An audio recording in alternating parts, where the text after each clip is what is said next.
नौज़ीन करम, अब सब जानते हैं कि तहरीक इंसाफ पर पाबंदियां, तहरीक इंसाफ पर क्रैकडाउन जो है वो किस तरीके से जारी है। और ये क्रैकडाउन में लोग इतना गिर चुके हैं कि पीटीआई की जो खवातीन हैं उनको भी नहीं छोड़ा जा रहा। इमरान खान की अहलिया बुशरा बीबी जो है वो इस टाइम रेडार पर हैं, ये भी आप सबको पता है। और बुशरा बीबी ने इस्लामाबाद हाई कोर्ट में एक दरख्वास्त दायर कर दी है। दरख्वास्त क्या है? इस इमरान खान जो कि उनके शोहर हैं उनसे तन्हाई में मिलने की ये दरख्वास्त दायर की गई है जस्टिस आमिर फारूक साहब की अदालत में। अच्छा, ये दरख्वास्त दायर क्यों की गई है? आप सबको पता है, अकरम दुरानी साहब, उसके बाद असद कैसर साहब सदर मुमलिकत इमरान खान से मिले, कहा मुल्क से बाहर चले जाएं, एक सूबे में गवर्नमेंट ले लें, डील कर लें। बेसिकली इमरान खान ने साफ इनकार कर दिया। लेकिन अब जराए ये बता रहे हैं कि इमरान खान के अहले खाना के जरिए इमरान खान को जेल में ये पैगाम पहुंचाया जा रहा है कि किसी ना किसी तरीके से आप 6 माह, एटलीस्ट 6 माह के लिए मुल्क से बाहर चले जाएं, वरना जो है वो फिर आपकी बीवी को भी गिरफ्तार किया जाएगा, आपकी जो है ये बहनों को भी गिरफ्तार किया जाएगा, और आपके साथ जो जो अटैच है उन सबको गिरफ्तार कर लिया जाएगा। अब जराए ये बताते हैं कि शायद बुशरा बीबी जो तन्हाई में है वो ये बात करना चाहती हैं खान साहब के लिए, लेकिन जराए ने जो अगली बात बताई है उस पर कप्तान के चाहने वालों का सीना जो है वो फिर फकर से चौड़ा हो जाएगा कि कप्तान ने कहा कर लो गिरफ्तार, मेरी बीवी को गिरफ्तार करना है कर लो, मेरी बहनों को गिरफ्तार करना है कर लो, मेरे भांजे को गिरफ्तार करना है कर लो, और उसके बाद भी अगर कोई बच जाता है तो उसको भी गिरफ्तार कर लो। मैं इधर ही हूं। मैंने एक बात कही थी कि मेरा जीना और मेरी जिंदगी और मौत जो है वो अल्लाह के हाथ में है, मुझे आप लोगों से कोई डर नहीं है। मैं बाहर आया, फेयर ट्रायल के साथ बाहर आऊंगा, और जब भी बाहर आया आप लोगों का एहतसाब करूंगा।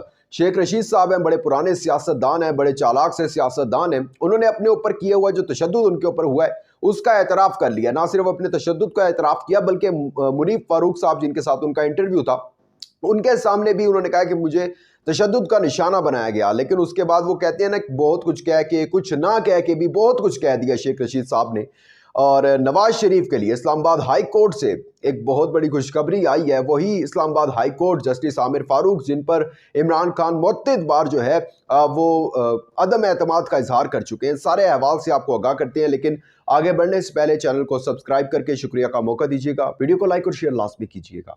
नाज़रीन करम, अब सब जानते हैं एक तरफ इमरान खान के लिए मुश्किलात हैं तो दूसरी तरफ नवाज शरीफ के लिए सहूलतकारियां। अब बलोचिस्तान गए हैं, आपके सामने हैं, 30 लोग जो है उनकी झोली में डाल दिए गए हैं। ये लें जी, 30 लोग यहाँ से ले लें आप अगले वज़ीर आज़म, हम आपको गारंटी दे रहे हैं ना, क्योंकि आपने हमारे जो शूज़ हैं वो पॉलिश करने की आपने पॉलिश कर ली हैं, और अब आपके साथ जो है आप अगले वज़ीर आज़म आप होंगे और आप देख लेंगे कि आप किस तरह बनते हैं। आप टेंशन छोड़ दें ये कि इमरान खान है, पीटीआई का वोट बैंक है, ना लें टेंशन, ये इस तरह आएंगे आपके हाथ में, झोली में डाल दी जाती हैं सीटें। लेकिन एक सवाल जो यहाँ पर बनता है वो ये बनता है कि अगर जितना यानी कि वजन, क्योंकि नवाज शरीफ की टोटल वुक्कत जो इस टाइम पाकिस्तान में है वो 15 से 20% उनका वोट बैंक है टोटल। लेकिन अब ये जितनी भी एस्टेब्लिशमेंट जो कुछ भी कर ले, और अगर फॉर एग्जांपल इनकी गवर्नमेंट आ भी जाती है तो फिर क्या होगा? और अगर जितना वो वजन डाला जा रहा है, जितना वो जो ताकतवर उनके ऊपर वजन डाल रहे हैं, अगर वो वजन उठा लिया तो नवाज शरीफ कहाँ के रह जाएंगे? फिर वो हम तो उस टाइम भी बात करते थे कि इमरान खान और बाजवा थे वो 1 पेज थे, वो जैसे ही पेज जो है फटा वो सब चीजें आपके सामने आ गई। इमरान खान यही तो बात करते थे कि भाई, मैंने इमरान खान जब गए थे तो उनके साथ 25 करोड़ आवाम थी, जमूर था, उनके लोग थे, उनका वोट बैंक था। आपके साथ कौन है? मियां साहब इस चीज को सोचे ना, आप उनके सके हैं ना वो आपके सके हैं, ठीक है। इमरान खान जो ये बात करते थे वो यही तो बात करते थे ना कि भाई जमहूरियत आनी है। जब से पाकिस्तान बना है अब तक किसी एक वज़ीर आज़म को मुद्दत जो है 5 साल की आईनी मुद्दत वो मुकम्मल नहीं करने दी गई। लेकिन इस सब में इस्लामाबाद हाई कोर्ट से जहां इमरान खान के लिए रिलीफ की कोई उम्मीद नजर नहीं आती। नवाज शरीफ के लिए एक बड़ा रिलीफ जो है वो जस्टिस आमिर फारूक ने जारी कर दिया है। वो रिलीफ क्या है वो मैं आपको बताता हूँ। नवाज शरीफ के खिलाफ अदलिया मुखालिफ तकारीर के खिलाफ दरख्वास्त जो है वो खारिज कर दी गई है। नवाज शरीफ के खिलाफ 2018 के बयानात पर तौहीन अदालत की कार्रवाई की इस्तदा की गई थी, और इस्लामाबाद हाई कोर्ट के चीफ जस्टिस आमिर फारूक साहब ने इसकी समाअत की, और 2018 से ये दरख्वास्त जो थी ज़ेरे इल्तवा थी, और जस्टिस आमिर फारूक ने इसको अदम पैरवी पर इस दरख्वास्त को जो है वो खारिज कर दिया। ये होते हैं ट्रायल। देखें कितनी तेज़ी से ट्रायल किया है। एक दरख्वास्त जो है इमरान खान देते हैं कि भाई मुझे अटक से अडयाला जेल शिफ्ट कर दो, वो दरखास्त पर 2 महीने कोई समाअत ही नहीं होती है, और उसके बाद जब इमरान खान वहाँ एडजस्ट हो जाते हैं तो उसके बाद कहा जाता है ठीक है जी अडयाला जेल शिफ्ट कर दो। अडयाला जेल शिफ्ट क्यों करो? ताकि साइफर केस की जो है वो जल्द से जल्द ट्रायल हो। वो तो जस्टिस मियां गुल हसन जैसे कोई जज होते हैं जो कहते हैं कि नहीं होना ट्रायल, जेल में नहीं होगा, होगा ओपन ट्रायल, होगा मीडिया ट्रायल, होगा, सब देखेंगे और उसके बाद जो है अवाम को भी पता चले ना कि कितना दूध का दूध और कौन सी इमरान खान ने गद्दारियां की हैं कौम के साथ, अवाम के सामने भी तो आना चाहिए ना।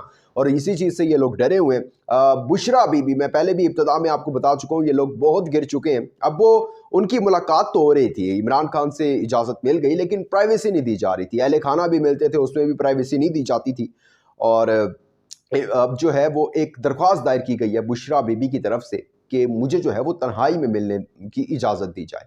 तन्हाई में मिलने से मैं तन्हाई का वर्ड यूज़ कर रहा हूँ, मीन अकेले में। अब कुछ बातें इस तरह की होती हैं जो कि वो हेजिटेशन होती होगी उनको किसी के सामने कहने से, या कोई भी बात हो, अब ज़ाहिर सी बात है उनके वकला भी आ जाए तो समटाइम्स कुछ इस तरह की बातें होती हैं, क्योंकि वो इमरान खान के साथ रहती हैं, सियासत में कुछ ना कुछ अमल दखल उनका है, लाजमी है, तो उन्होंने कोई ऐसी बात करनी होगी जो कि वो उनके सामने नहीं कर सकती हैं। खैर, अब दरख्वास्त जो रखी है वो ये है कि इस्लामाबाद हाई कोर्ट में फिर जस्टिस आमिर फारूक अब इसके ऊपर क्या फैसला करते हैं, कभी कोई इंसाफ की उम्मीद नहीं उनसे लगाई जा सकती और ना ही इस दरख्वास्त पर भी लगाई जा सकती है। खैर, अगर जब बात उस टाइप की हो जो मैंने आपको बताया डील की, तो शायद फिर इजाज़त मिल जाए।